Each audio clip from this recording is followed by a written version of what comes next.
I finally finished Lost. Oh, you did? Oh, wait a minute. You text me on Thursday. I had to go back and look at my phone because this past couple of days have been a little hazy. I'm like, did Matt ever finish Lost? And I had to go back. I'm like, holy shit, he did. I believe my exact words to you were, I left the island. Yes. And I knew exactly what you meant. Yeah. I knew exactly what you meant. I've only got 3 questions. You can talk all you want. Okay. Were you disappointed or satisfied with the ending of the show? I thought the ending was great. I honestly don't understand why people got so butthurt about it. The only thing I can think of is the fact that I binged it. I don't think I would have had the reaction that I had I been invested in the show for so long. Mm-hmm. Kind of like how I didn't mind the ending of Game of Thrones. Wouldn't have been what I would have done, but it was satisfying. But with Lost, I thought it was great. It answered all of my questions about what I had thought about the island. It gave satisfying endings to every single character, not just the ones that were left. I mean, that final episode, you got Shannon back, you got Boone back, everyone that and everyone that was tied in through the show throughout the time had a nice little bookend at the end of the show. But when you were thinking about the characters that were back into the fold, they obviously weren't the characters that we see on the island. But then again, none of them were. So I don't understand. You're referencing the people that were in the other flash forward or whatever you want to call exactly. it. Exactly. Other reality. Thank you for clarifying that for me. But when everyone had their reunions and everyone finally saw what they were there for, quote unquote, I got the feels on all of them. Especially with the Sawyer and Juliet one. Holy crap. Almost brought a tear to your eye. You know what I mean? I mean, listen, I did. So, and I did not. Wrong with that. I didn't see the Shannon and Boone one coming at all. So you understood at the end of the show when Christian was talking to Jack and Jack didn't know what was going on. This was just some place they created when they all moved on, when they all died. Yes. Obviously not at the same time, at different points in time. Yes. And this is where they've all just met up because they were all important the most important parts of their lives when they were together. So they're moving on to the next afterlife, I would guess. Correct. This is the way I'm interpreting it. Yeah. So they're moving on to the next afterlife right then. And they were just waiting for Jack. Because, in reality, Jack would have to be the last person to pass away, right? And that obviously it's not what happens. Yes. So in my view, and I think that you can also tell from the way the TV series was opened and ended was with Jack's eyes. Mm-hmm. And when Jack's eyes close, this is Jack's story, really, I think. So when Jack's eyes close, that's when this whole thing goes back. So to me, that was a satisfying ending. I'm not talking about the real what happens on the island. I'm talking about all these characters coming together. Yeah. I think that's where people were really butthurt about this was all these alternate flash forwards, and they're all together doing different things. People just didn't understand, you know, and when it came down to the end and they were all together, I mean, and Christian explains it to Jack, to me, it made sense. Now I can understand where people would be upset, but that's just not how I took it. Yeah. So, well, the other thing that I took was when going into the show, I thought that the whole entire purpose of the show was that they were all in purgatory. And that's essentially what it is. The island is purgatory. The light at the end or the middle of the island is the light that you see when you die. And when you go to it, that's your end. Yeah, I don't see it as purgatory at all. And I think I've watched it several times. And I don't believe that one bit. I don't. They're not stuck in some, gate to hell or on the way to heaven. I mean, it's just they're moving on point from dying. I don't know. I mean, I guess, yes. I guess, fuck, when I say it like that, it sounds like purgatory. Yeah, I was going to say, that sounds exactly like purgatory. All right, so you were satisfied, and absolutely. And I always believed, and I think you can kind of get from where the show was, it could be easily taken where you can get sucked right into this world, and you're you're just drawn in and you're into it 120%. And then when it comes to the ending, like Game of Thrones, it comes to the ending and you're like, what the hell is that? Yeah. You know, and so you were satisfied the same way I was satisfied. Yeah. You know, in the same way I was satisfied with Game of Thrones. You know, but people can have opposite reactions. So I understand it completely. The last time I think I talked to you about this, you had just seen the episode where Richard finds out that, or Richard is immortal, Yes. you know, essentially, and cannot die, or he can't age. I think that's what it is. Yeah. I'm pretty sure he can die. So you got to see the episodes where, you know, obviously you find out Locke, or the Man in Black, technically, cannot kill any of the other candidates. Yes. Right.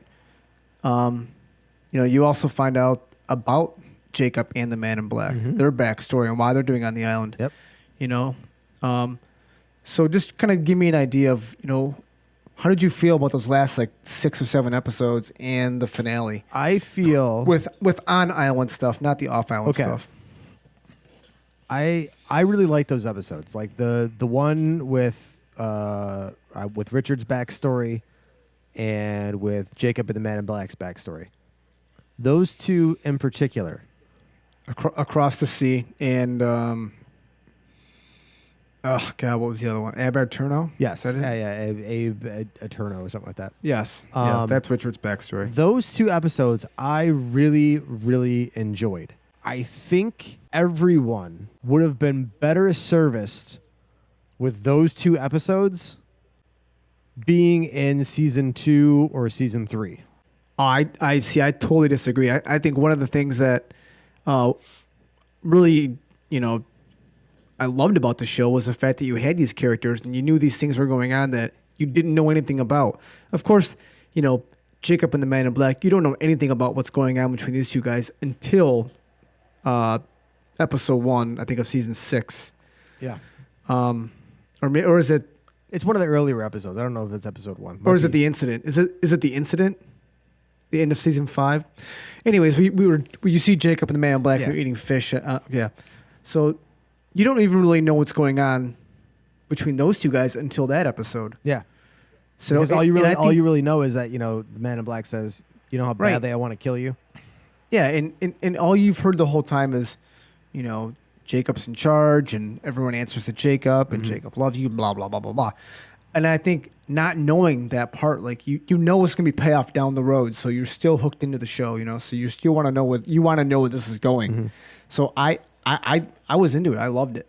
And of course, you watched it differently from me, and you wanted the answers then. Yeah. You know, and I get it. I can understand It didn't take away my enjoyment whatsoever of it. If you had, like you just mentioned, you know, that backstory, Richard's backstory, if you could throw in earlier in the series, I guess you could do Richard's. But at the same time, if you did that, you would know that the Man in Black and Jacob are the ones that are really at odds in this whole thing.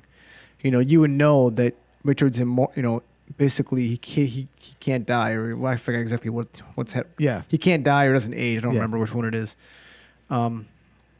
You know, and I think that gives it away. You can't spoil that soon. You know, so if you do that, then the whole series to me, I think, would kind of unravel. I think in a way, because that's one of those things that, you know, you want to know it, but you don't need to know it. Yeah.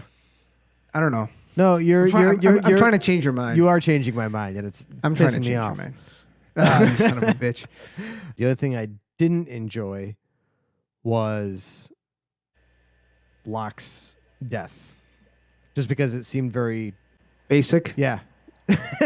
I expected something more, and then I was just like, "Is that it? Oh, okay, all right, well, all right, fair enough." I think once once they removed that stone and Locke lost his powers, or he wasn't the Man in Black anymore. I mean, he was vulnerable. Yeah, and I think Jack knew it. So it's like, I mean, how else is he gonna die? I mean, I don't know.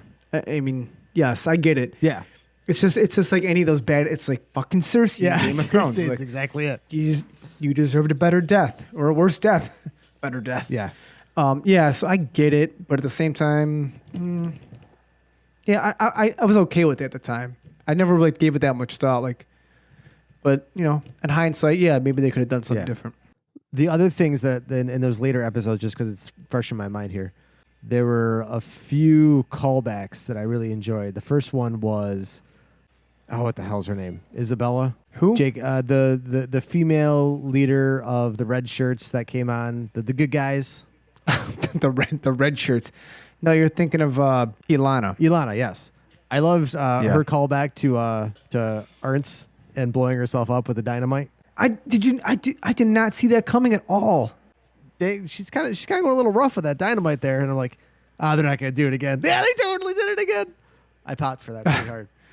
You got some arts on your shoulder there. Yeah. And the other one that's funny. Was when Ben killed Charles Widmore, and he's like, he doesn't get to save his daughter.